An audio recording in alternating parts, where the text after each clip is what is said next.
Don't move. Bigger. Why do they always have to go bigger? Now that right there, that's a good freaking trailer. So hello guys and welcome to Jurassic World Dominion trailer breakdown. Yes, it's here.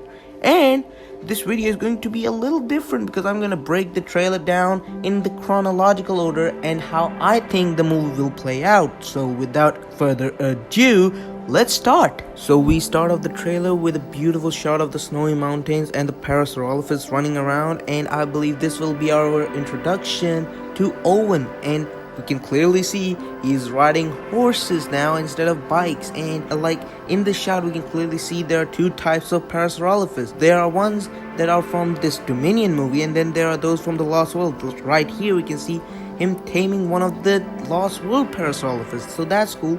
And then I believe we'll see Blue's introduction in this movie, and we can see she has a baby, and we know her name as well, Beta. And this is such a cool detail. We can clearly see the difference of this baby Blue. It has a chipped sickle claw in it, and it just makes it that much more different, and I like that. And after this trailer, many people are led to believe that Blue and her baby will be the main storyline of this movie, like how it's going to be about saving Blue and her baby. But I think it will happen. Yes, sure, it will happen, but I think it will be a secondary plot. Like, you'll see Blue struggle to protect her baby, and then it'll be like, oh, what will happen to this baby, and we'll get really attached to this baby, and probably in the end they will reunite, but it'll be a secondary plot. I just love this shot.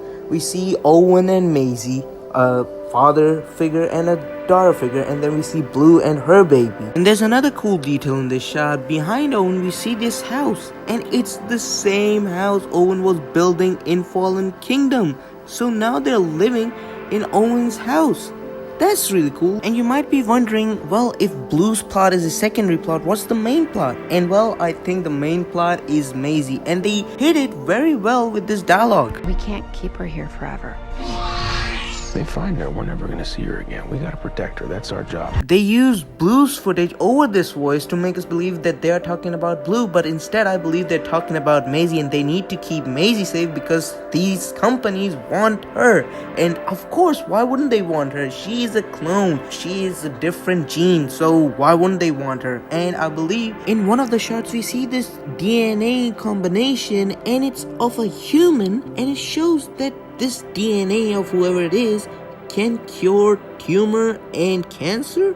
So I believe this will be their shady idea of Biosyn, of course, that they'll use Maisie to cure cancer and tumor, but instead they're using her to make their dinosaur better. And because of course, why wouldn't a human DNA make a dinosaur better? I mean, it'll make the dinosaur more intelligent. That's why Maisie will be the one person every evil company would want, and they will try to take her away, and it's up to Owen and Claire to protect her. Now you see the same shot of Rexy from the prologue, and then this beautiful shot of Mosasaur lunging out its way and grabbing this whole boat down. It's beautiful. And I believe this will be our introduction of Ian Malcolm, where he'll be giving a big monologue about how we lack domain. And then we soon see Ian Malcolm, and it's going to be like, oh my god, it's Ian Malcolm. And I believe Ian Malcolm is already in the Biosyn facility. He's with Dr. Wu. Dr. Wu is also in the Biosyn facility, and now they're recruiting more people. And that's when we see Alan Grant and Ellie Sattler meet each other. I think Ellie Sattler is already recruited here, and she is there to recruit Alan Grant. And this shot right here, it's just so much fan service here. I mean, it's just beautiful to see our characters from Jurassic Park come back after so long. It's just beautiful. And that one shot, there's a lot of cool Easter eggs in it as well. You see that picture of Alan Grant and Ellie Sattler? Well, that picture was taken on set of Jurassic Park, and they implemented in this scene, showing us that Alan never forgot Ellie and he still cares about her. And then we see the resonating chamber from Jurassic Park 3. So Jurassic Park 3 is canon? Okay, that's cool. And then we get this weird shot of Ellie Sattler just taking her sunglasses down, and then this massive shoal of bugs. prehistoric bugs? I don't know. And even here we have this cool Easter egg of Ellie Sattler wearing the exact same clothing as she wore in Jurassic Park. And after all the recruiting is done, they are brought to this big facility, and we can see Alan Grant just glancing over it and just being in shock. And I gotta say, this facility is massive. And like, at this point, I believe the actual Jurassic World characters haven't been recruited, because they are in Malta fighting for their lives against Atrociraptor. Here we see Claire running from, I believe, Panthera, the Atrociraptor. And in the next shot, we see Owen being a badass, riding a motorcycle again. And there, he's being chased by Red and Ghost, the Atrociraptor. And then this mind-boggling shot of Allosaurus and Carnotaurus being in this shot. Like, what's going on? And here, this raptor that jumps on Owen, I believe that's Tiger. And you might be wondering, why are these characters in Malta? Why are they being chased by a Atrociraptor? And why are there freaking dinosaurs roaming around in Malta like it's Isle? And I think it's because that our characters find out that in Malta, the dinosaurs are being sold on a black market, and they try to go there to save these dinosaurs from being sold. And how do I know that? Well, in some of behind the scene images while they were on film, we found out that they were in Malta, and by saving these dinosaurs, I mean they're going to be released in open in Malta. And that's why we see the Allosaurus from Battle at Big Rock and the Demon Carno, which could be Toro. And of course, releasing the dinosaur meant that they would release the Atrociraptors, and now the Atrociraptors are after Rowan. So we have this whole big chase. After they survive the incident, they get recruited to go to this biosyn facility, and I suppose they are bringing these people in so they can have them see what they're doing here, and it will obviously go horribly wrong. And here we see Devonda Wyatt's character, Kayla, taking Owen and Claire in her plane. And when they hear this noise, Owen is like, it's a big plane, right? Because he's unsure of it. But Kayla knew exactly what it was, so it's a normal day for her to see a Quetzal. And this Quetzalcoatlus is absolutely massive. Look at the size of this damn thing. And of course, the characters eject out of the plane, and then they get caught up with the Pteranodons. But okay, let's just talk about the Quetzalcoatlus, alright? This thing is absolutely beautiful, but absolutely massive.